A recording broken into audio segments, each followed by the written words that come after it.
রামায়ণের এক অধ্যায়। বনফুল। অভিনয়কাণ্ড। সীতাকে বনবাসে দিয়া রাম পত্নী শোকে উন্মত্ত প্রায়। কেবলই তাহার মনে হইতেছে ঘোরতর অবিচার করিয়াছে।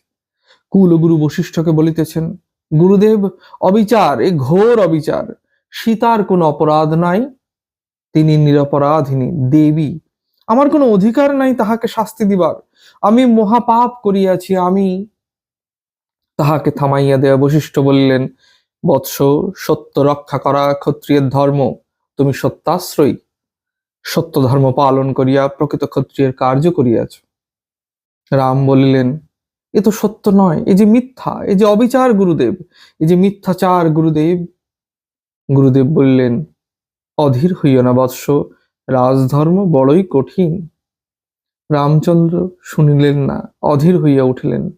রাজ্য চাই না, ঐশ্বর্য চাই না, প্রজাপুঞ্জের মতামত গ্রাহ্য করি না। সীতাকে চাই, আমার দেবীকে চাই। রাজ্য যাক, মান যাক। রামচন্দ্র পাগল হইয়া গেলেন। 2।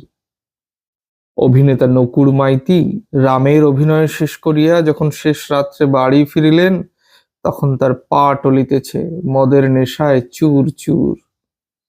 ঠেলাঠেলির পর স্ত্রী হরিমতি দ্বার খুলিয়া দিলে নকুড়বাবু বললেন, হারামজাদি, আধ ঘন্টা ধরে দৌড় ঠেলছি, খেয়াল নেই?